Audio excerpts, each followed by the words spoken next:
Welcome and thanks for joining me for your hour of power. This is Power Talks with the Talk Doctor, and I'm your host, Dr. Dacia P. Hastings. If you found yourself here, it is by no accident. You are exactly where you're supposed to be. Thanks for gifting yourself with this time. Today, we are talking about mental and secondary trauma, the effects on our mental health post-pandemic. It's been just a little over a year since the world was introduced to the global pandemic. And some of the hardest hit individuals are those who care for others, such as our helping professionals, nurses, doctors, first responders, EMS, fire, all of those people who work tirelessly to show up each and every day to make sure that you and I are supported when we need help. But you know who also is a first responder that many times we don't even think about? Parents. They're also caregivers. And they too can experience some of the effects of what we're going to talk about today. You know, real talk, parents and first responders as well, but parents, I'm talking to you. Have you ever gotten to the place in your life when you felt like, if I could just give up my caregiving responsibilities just for a day, oh, what would that be like? Sometimes it gets really exhausting. And it gets exhausting for our healthcare professionals as well, who show up day after day and work tirelessly to make sure that we are all being taken care of when we're sick. And it's kind of like that for a parent around the clock. A lot of times, parents never really get a break. So they too can experience mental distress and mental trauma at times. You know, if you're feeling this way, as if, can I just give up my caregiving responsibilities just for a day? It's important for you to really do some self-assessment. Put some distance between you and the situation and really take a look at the circumstances that might be making you feel the way that you might be feeling. As a mental health professional myself, helping hundreds of patients, individuals, families, teenagers, children cope with mental health issues, it can often be emotionally taxing. And I have to admit to you, with the increased amount of patients I've seen during this pandemic, at times I found myself feeling really mentally exhausted. At times I would get really irritable, not wanting to do anything at the end of the day, but just crash and go to sleep. And one can easily take some of these symptoms and say, oh, you're just experiencing a lot of stress, or oh, you may be dealing with some depression. But I want to tell you, we're going to talk about a condition today called secondary trauma that is common among caregivers and helping professionals, such as myself, your doctors and your nurses and your first responders. And many people are not aware of this particular condition. Specifically and commonly, it is known as compassion stress fatigue. And it can also show up in parents as well. Many people who have dedicated their lives to helping and giving and caring from time to time will experience that condition. And so it is critical for us to understand the symptoms that are associated with compassion stress fatigue. Maybe you have found yourself feeling extremely exhausted and maybe thinking about the fact that I don't want to show up for work anymore. I don't feel like going into work today. You maybe start making some minor mistakes when you're really competent at the job that you do, but making little mistakes because of poor concentration, or that you're so disengaged that you don't recognize that you're making little mistakes.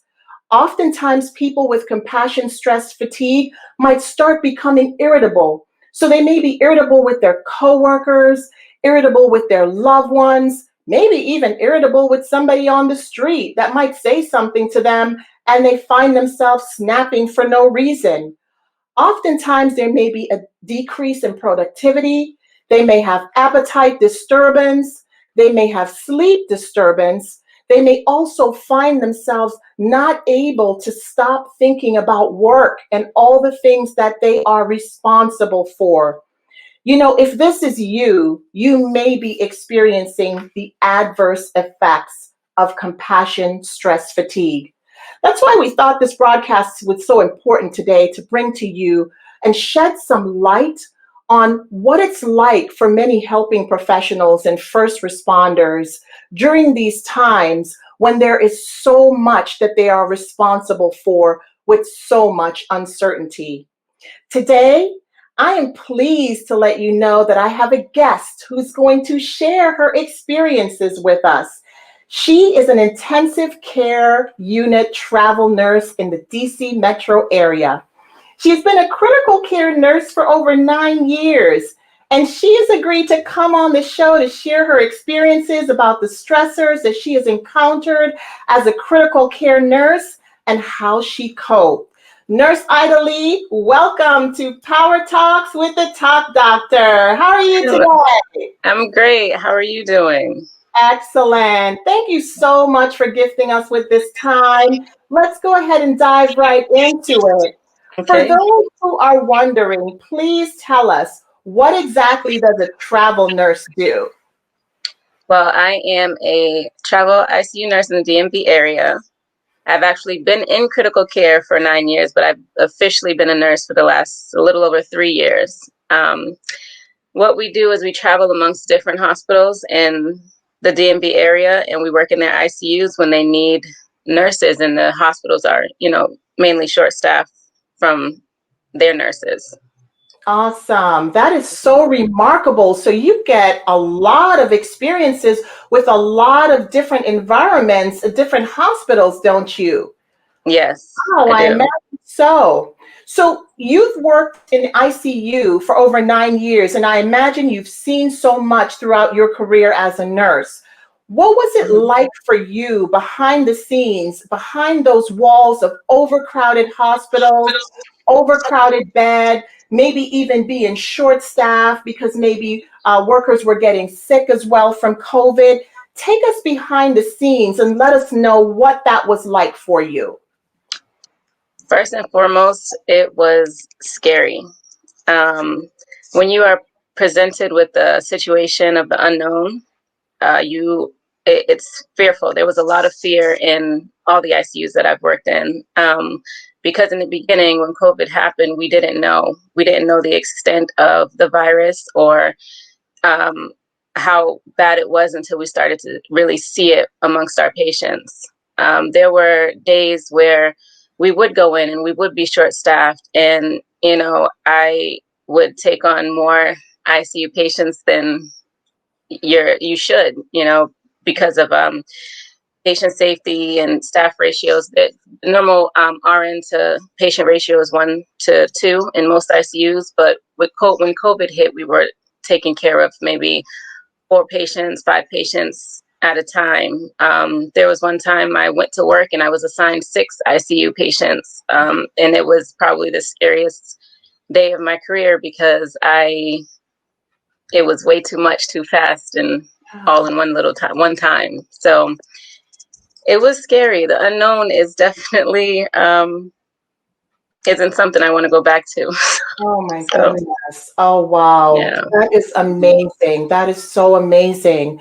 You know, how did you cope going back to work day to day, knowing that the pandemic was only getting worse? Um, as a nurse, my first and foremost, my thought is that I want to help people. And when COVID hit, we realized that a lot of these people who are sick and, pretty much on their deathbeds didn't have any family with them. And we were the only ones there to hold their hand or, talk to them as they took their last breath. And honestly, that kept me wanting to go back to work. I just had to be bedside. I had to be with these patients during this time, because if it wasn't us, then it was, no one else would be there. Yeah. And I don't think anyone should be in that kind of situation by themselves. at all. Absolutely.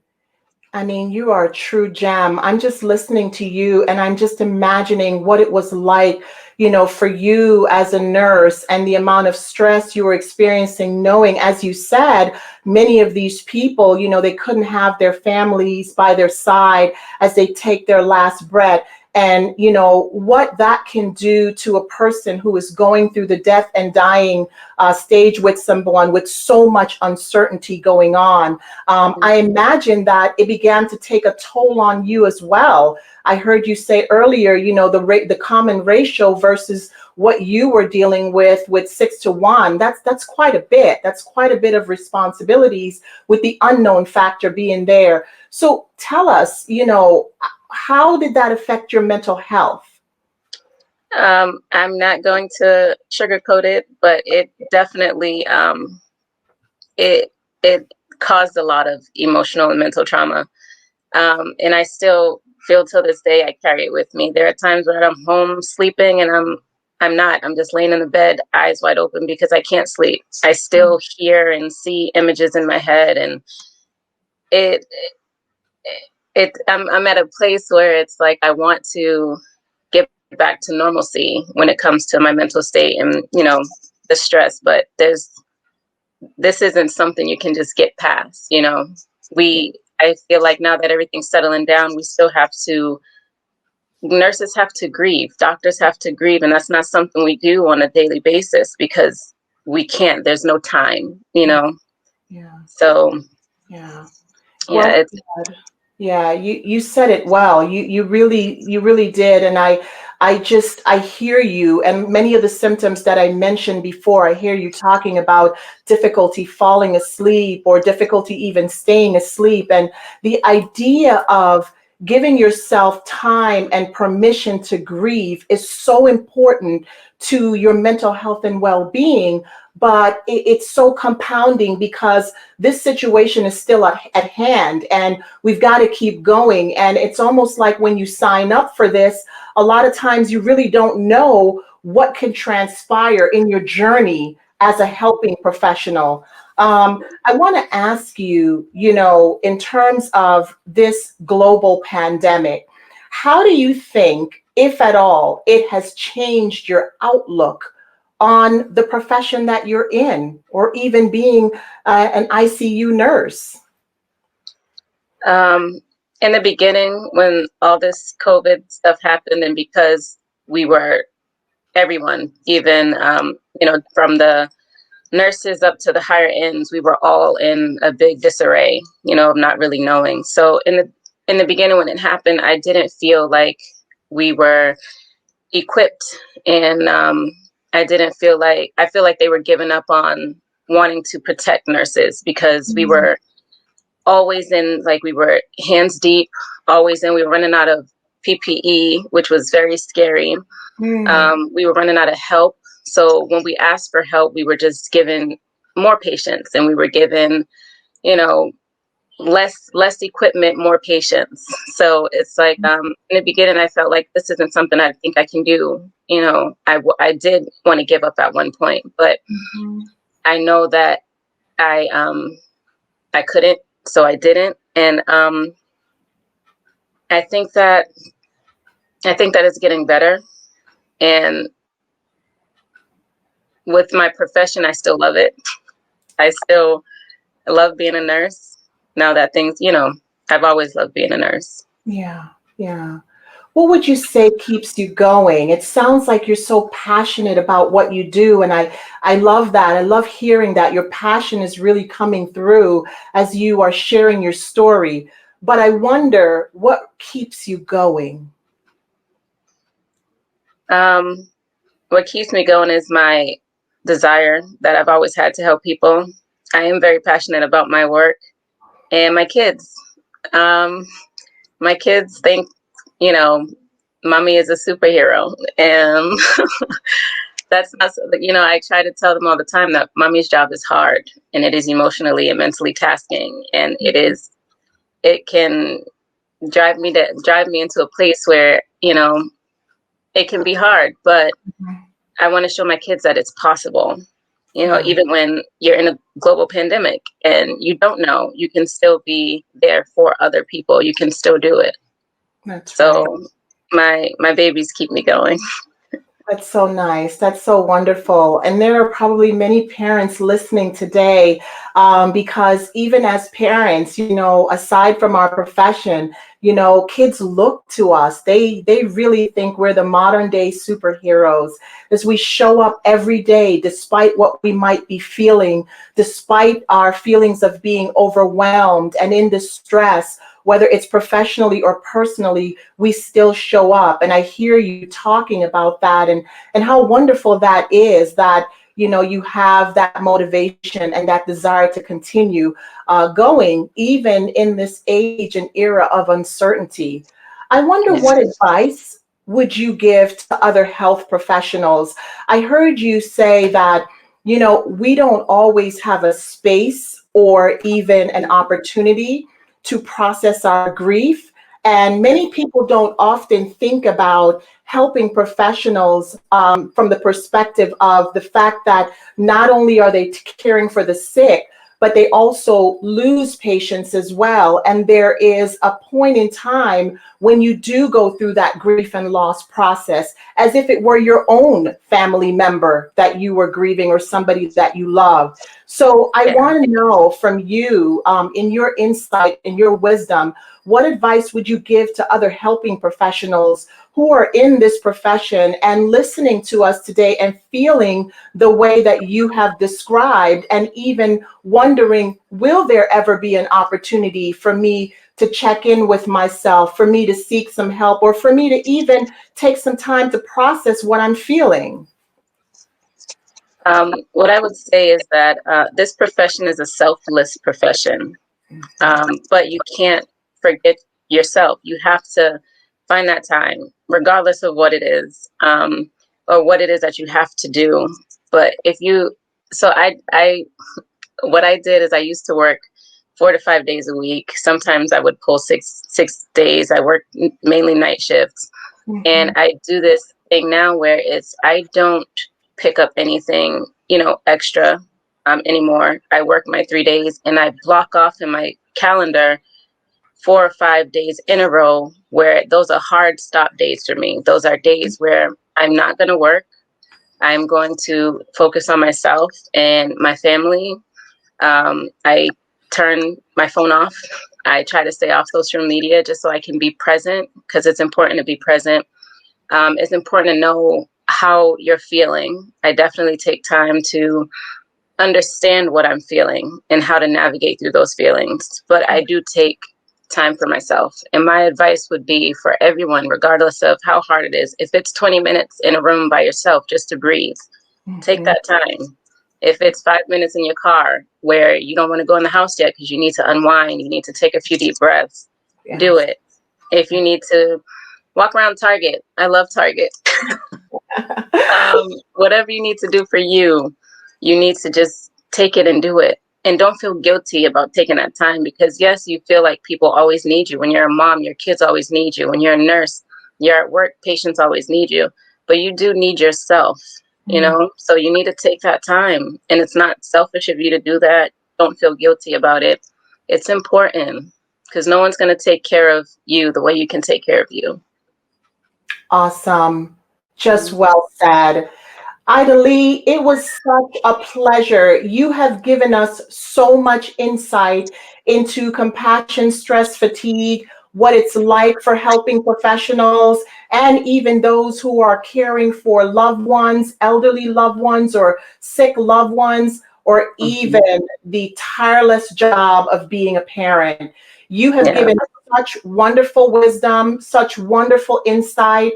Today, you all learned about compassion, stress, fatigue. It is a real condition. If you are a social worker, a doctor, a nurse, any helping professional, EMS, fire rescue, listen to the advice that was given today.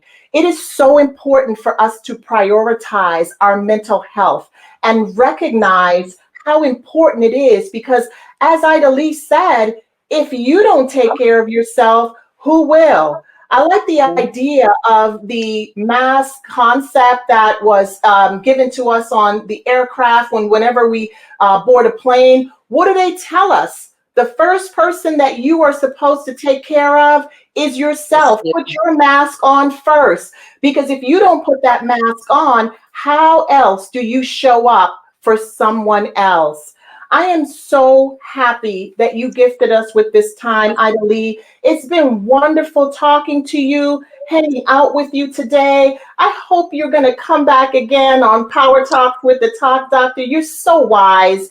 Those Definitely. hospitals Thank that you. love you, those hospitals that you show up for, they are so lucky to have you. You sound like a dedicated and very efficient professional, and I wish you the best in your career. Thank you so much for coming on. Thank you. Thank you. I appreciate it. Thank you. I hope to come back. It was nice talking to you as well. Likewise, the pleasure was all mine. So, I'd like to leave you all today with some helpful tips that can help anyone to prioritize and pay attention to their mental health. Ida Lee gave us some really great tips. So, nurses, if you're out there and you're listening, even doctors, take heart to what she said. I want to share with you personally, I have a daily stress management ritual. My ritual consists of daily morning devotional, prayer, mindfulness meditation, followed by a yoga flow stretching routine. All of this is done in a small space of time. It can be as little as 30 minutes to maybe 1 hour. But what I follow that with is a regular cardio workout exercise, depending on how my day is about to transpire. And what I like is what I do on weekends. I give myself at least one day to unplug and spend time with my family and nurture my spirituality. That's just personally what I do. I want you to know that it's okay for you to give yourself permission to know when it's okay to say you're not okay. That's very important. And it's also important to understand that in these times, it is important for each and every one of us, no matter who you are, nurse, doctor, teacher, health professional, no matter who you are, prioritize your mental health. Prioritizing can look like taking a mental health day or two when you need it. It's important to the people that you have to show up for. Practice self-care daily. Self-care can look as simple as taking a nice bubble bath at the end of the day, going for a vigorous run, taking a nice refreshing walk, or even eating something that you love that just makes you feel good inside. Whatever your self-care, I encourage you to do something each and every day that's going to bring you joy. Manage your stress. One really great resource is my Stress Free Talk RX. You can find this product on my website at www.thetalkdoctor.com. Stress Free Talk RX is a guided imagery that uses the power of visualization to help people decompress and achieve total relaxation. Mindfulness is a tool that's available to all of us, and it's very important during this time to stay present, be mindful, take a little time out for yourself. Maybe you're at work and you don't have time to take a break. You can practice mindful meditation in as little as 5 minutes to as long as an hour if you have the time. Nevertheless, it invigorates you. It gives you the drive and the energy that you need to keep going. Best of all, you've gifted yourself some time. If you are at a site or a location that offers an employer assistance program, commonly known as the EAP, I encourage you to utilize the services. It is free and it is confidential.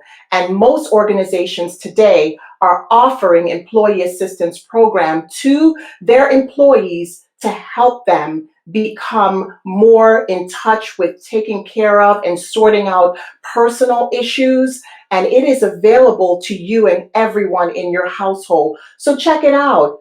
Another great resource that I'd like to tell you on a national level is if you're really looking for a way to triage your mental health concerns, or maybe you have found yourself really using substances as a way to cope and now it has become unmanageable, it might be great for you to check out samsha.org, which is Substance Abuse and Mental Health Administration. It's available on a national level. So you can go to their helpline at 1-800-622-HELP. That's 1-800-622-4357. Or go to their website at www.sumhlc.org. These are some very important resources that anyone can access when you are in the need of help. You know, if you find yourself in the superhero mentality, which many of us do, and oftentimes we might wait until it's too late to seek help, I want to ask you to ask yourself some very important questions. What does it mean to me to have other people depend on me for care? What would it mean if I could no longer provide care to those who depended on me? And then how would my life change if I were no longer able to do the things I do? And that might be a very important question for you to ask, particularly if you have the superhero mentality. You know, even superheroes take their capes off sometimes, and it's okay to not be okay. Saying that you are not okay is not at all a sign of weakness, but it is, in fact, a sign of strength. Know the warning sign of mental trauma. Know the warning signs of compassion stress fatigue. And it's important for you to also take time away from any stressful situation that you are experiencing to collect yourself, because seeking help is a sign of inner strength and not at all a sign of weakness. You know, this has been a wonderful hour of power for me. I don't know about you, but I want to thank you so much for gifting yourself with this time with the Talk Doctor. I'm going to be thinking about you, and I hope to see you again real soon. But until then, take care, be blessed, and take care of yourself and each other. Thank you so much for your time.